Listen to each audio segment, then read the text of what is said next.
Ladies and gentlemen, Gungans, Droids, Cannon Booty Conants. You know, I was thinking of giving all you Jedi Temple Guardians out there a bit of a shout out today, but then I was thinking, man, you guys kind of sucked at your job defending the temple. But that's a whole point aside, because you know why? You're watching AHN Arnold Holonet News, the only news you'll ever need, because you have no other choice.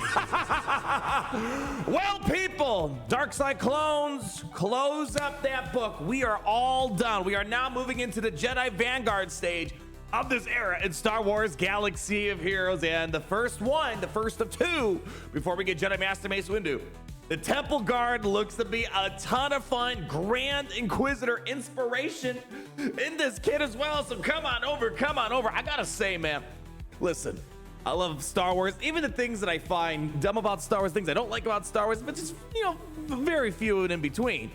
And the meanie stuff, I love all this stuff coming to Star Wars Galaxy of Heroes. One way or another, like I've always said, I want the Vespa gang, I want the Acolytes, so I can say the power of one, the power two, the power of many. But you know what? When I'm really locked in and I'm seeing the stuff that just makes me just fall in love with Star Wars, dude, I'm in a great mood. This is the stuff for me, my friends. I've been loving the string of characters we've had lately. I mean, for me, if it's Jedi, Sith, Clone Trooper, Empire, you know you got me on board all the way through. Anyways, I digress. I just want to share my excitement for all these characters that we've been having lately, and hopefully you guys have enjoyed all these characters as well. So Jedi Temple Guard, our next Jedi Vanguard member. We have one more Jedi Vanguard we're going to go over in case you guys, you know, it's been a lot of stuff over the past couple months. We'll remind you guys, but we're going to have a little bit of Grand Inquisitor inspiration, not just from the actual abilities, but even some things like patience are going to make an appearance in here, even though this character's not explicitly Grand Inquisitor. It's just gentle nods. But more importantly, we got to start putting this Jedi Vanguard faction to work, because it's funny. I've had a lot of fun just screwing around, but it needs some help. And I'm telling CG this right now. I've said it many times. It doesn't feel good unlocking a conquest unit, and I gotta wait several months to finally kind of use it. So hopefully maybe Jedi Temple Guardian will put us in a spot where I can actually start legitimately using this team, because once Trench is winning, you know we got a bit of a problem out here. All right, people, let's get down to business. Tank, Galactic Republic Jedi Vanguard member. Tank for the new Jedi Vanguard squad that will be led by the Jedi Master Mace Windu. And on that note, we have ourselves, let me just remind you real quick, one more Jedi Vanguard member, and it's going to be Depa, Mace Windu's apprentice. That'll come after Jedi Temple Guardian. So 2 weeks from today, we'll have the kit reveal for Depa. And also keep in mind, we're starting to slowly thin out, weed out the Dark Side Clone Trooper era battles. Now that we have Maul, it's going to appear only once instead of twice. And we're going to start moving into the Jedi Vanguard stuff. And let's just have the same expectations. It might not be 100% beatable until we get all the characters. All right? Okay. Well, here we go. Critical avoidance up, taunt defense down, key buffs here. We got a lot of scaling stuff here. We've been seeing this has been a core thing for about 2 years or so now, where the more relics you have, they're trying to give you extra benefits, right? For rewarding you, going all in on these relics. Pre-taunt, that is something that's desperately needed on the Jedi Vanguard team. Again, you got to keep in mind, we got to really be more Jedi Vanguard oriented. It's like when we got Jocasta, and people are like, oh, can we use a Jedi Master Luke, Jedi Master Kenobi? Yes, but no. All the good stuff in these kits are just cut out unless you're in a full Jedi Vanguard team. But just want to bring this up too. While Temple Guardians are anonymous, and this version is not a specific named character, we did add some slight nods in the kit of Grand Inquisitor's original Temple Guard training. And in case you guys don't know, Grand Inquisitor, once upon a time, maybe your mama, your dada can tell you about the story, a beautiful nursery rhyme about how Grand Inquisitor used to be a Jedi at one point, but I don't think they're explicitly naming this guy the Grand Inquisitor Jedi Edition, right? And more importantly, so we're gonna be unlocking his character next week, Tuesday. Relic 5 required for the Jedi Master Mace Windu, legendary, and guess what? They're bringing Captive in. I feel like Captive, it's not as, I mean, don't get me wrong, I feel like Captive should just be like a Hondo exclusive thing, but they're bringing it for this character as well. Anyways, how does that look? Well, how about you sit back, relax, grab yourself a cup of Jawa juice, and let Papa Arnold tell you what we got cooking in the kitchen. Some of these animations are pretty fire, as we're gonna see here. Listen, you got a spinning, twirling lightsaber. I'm on board. It's as simple as that. I remember the first time I saw the Inquisitor lightsabers in the Phoenix or the Rebels TV show, I laughed my butt off when I saw them go fidget spinner mode and just helicopter away. It's one of those key Star Wars moments. Like, I remember Anakin versus Obi-Wan, you know, Obi-Wan versus Vader, you know, Luke versus Vader, all these iconic moments, but up there, probably, maybe top 10, Inquisitor fidget spinning their way out of this situation. I loved it. Oh, Unbroken Blade, basic ability. I can't stop thinking about it now. Deal physical damage to target enemy. Inflict defense down for 2 turns and once per turn. If it's the Jedi Temple's guard's turn and they are taunting, attack again, which can't be countered if the target enemy has defense down, huh? I wonder where we get defense down from, right? Attack again, which can't be countered. So you're gonna be smacking these fools left and right a few times. But wait. I don't know, what does this mean? It means we gotta keep on reading, people. So hold your horses for a moment, because I wanna show you this. This is a pretty cool animation here. Again, fidget spinner lightsabers, I'm on board. Fear leads to anger, cooldown of 3. Gosh, I can like watch this several times over and over and over again. You know, it's kind of like the Kyle Katarn animation. I was a fan of that. The 360 around the world no scope. Mom, please grab the camera. Seismic toss, lightsaber throw. Man, listen, I'm a simple person. Let's just keep it at that. Deal physical damage to all enemies and ability block them for 1 turn. So a little bit of nudge, nudge, wink, wink to the Grand Inquisitor, where he's got an ability block. Kind of pretty much the main thing that I love about Grand Inquisitor. He's got one of the coolest ability blocks in the game, and it's fidget spinner edition as well. So pretty neat stuff. Not the full benefit that Grand Inquisitor have, but it's again a slight nod, a nudge to that direction. For each enemy ability block, kind of neat, right?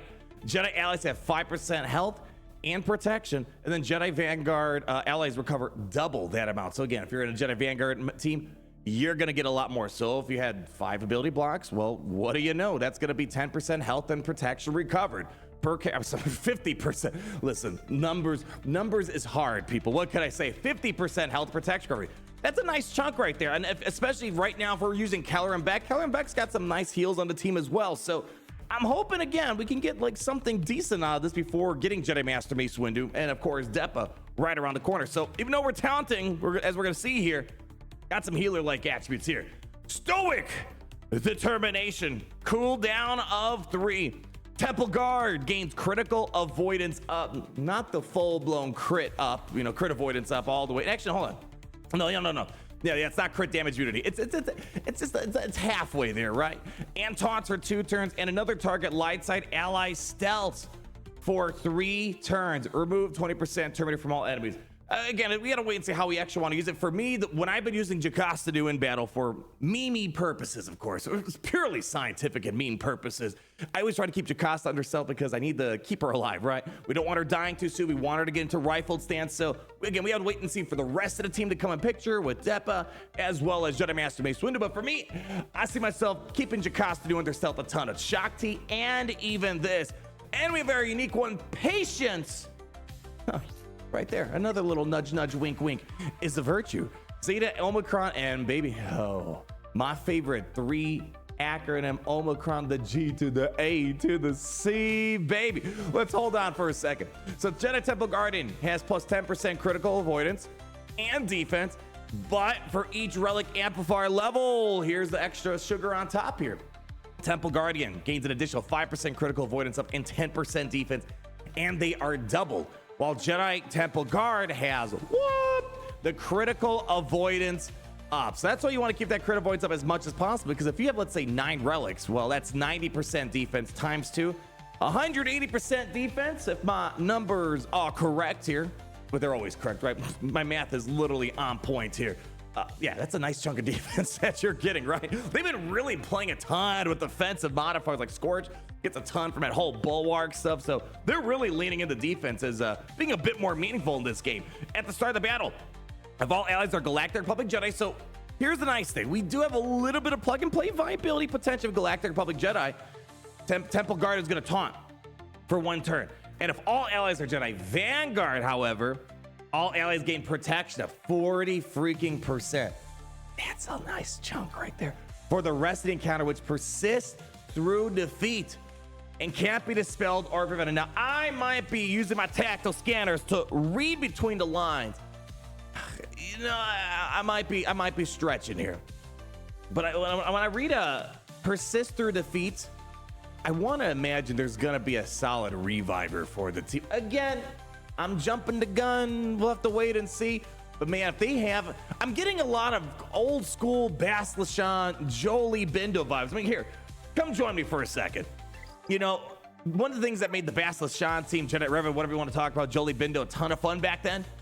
The crazy amount of durability that Bas LaShawn had at the very beginning. Don't hide. Where are you at, Bas? There you are. Come out here. Come out here. Come out. We start ourselves up with 200% protection. Of course, 40% is not as crazy as that. But on top of that, having the revive on Jolie Bindo, it feels good, right? And the fact that this is on a unique ability, not a lead, and we're not even in Omicron territory, people. I'm kind of in a good mood right now reading that. But let's keep going. The first time each other Jedi Vanguard ally loses all their protection, Temple Guard taunts and gains crit avoidance up. And again, why is that crit avoidance up important? Because we're doubling our crit avoidance and our defense. That's nice. That's nice, but people, wait, there's more, baby! While in Grand Arena Championships, and there are no allied galactic legends, Galactic Republic Jedi allies gain 50% defense. Okay. And the good thing is, it just says Galactic Republic Jedi, not Jedi Vanguard. So if you wanted to, well, color him back. Maybe Qui-Gon Jinn potentially. Jedi allies gain 50% defense, offense, and potency.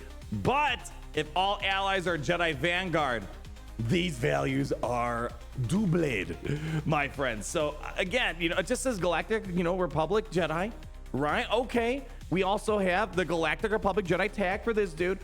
I'm hoping, again, I'm trying to be optimistic here. I know we don't like the fact that we're always kind of like given something we can't use it anymore unless CG gives us permission. I think people would be very happy if this is something that's viable in a Keller and Beck lineup, or even more so a Qui-Gon Jinn lineup, being able to get another set of 50% defense, offense, potency, on top of all the bonuses Qui-Gon gives. How Anakin reacts and does massive damage. Ki-Adi Mundi on top of that. I'm feeling good, but wait, people, there's even more! Let's start the battle of all allies are Galactic Republic Jedi again. Not even specifically Jedi Temple Vanguard. Temple Guard gains critical avoidance up for 2 turns and inflicts captive on the weakest enemy, which can't be copied, dispelled, evaded, prevented, or resisted until the start of the Temple Guard's second turn. Oh man. Hondo, I hate to tell you, man, this is better than Hondo in some regards. First off, Hondo needs to take his turn and actually use it. This is just a passive effect at the start of battle. And you might be asking, and here's my theory on this, why is it on the weakest enemy? Well, by and large, the weakest enemy, oh, let's clarify. I never really like the term weakest, because when I hear the word weakest, I think of the character that hits the least hard, right? That doesn't hit as hard as other people. Weakest in this game is the lowest health and protection combined. So it's a little bit inverse, right? You'd think the weakest would be like a tank on the team. No. The weakest is usually what? The attacker. The attacker on the team are considered the weakest because they usually have the lowest health and protection pool combined. So if you're locking in the weakest member on the enemy team, you're holding down the attacker, and generally the attacker is what moves the battle and gets you to victory. Just my theory. That's how I'm looking at it. Would love to hear what you guys think from this angle. But you know what? Even beyond just this angle, what do you guys feel about this kit? I mean, from a Qui-Gon, Keller and Beck perspective, seems like a lot of fun, but it also gives me a little taste, a little appetizer for hopefully some more interesting things down the road. So people, I'm looking forward to trying this out next. We try to get Jocasta new a little bit more action. We have some durability, pre-taunts, extra damage. Sounds like a good start, my friends. Well, you guys let me know, people, down below in the comment section. This has been Arnold Holland News, my friend, the only news you'll ever need, because you have no other choice. And yeah, you know, Jedi Temple Guards, I hope you guys can take a lesson from this kit reveal, and next time when something actually does happen to the Jedi Temple once in a millennium, actually do something about it. And on that bombshell, always remember that it's great to be in the Empire today.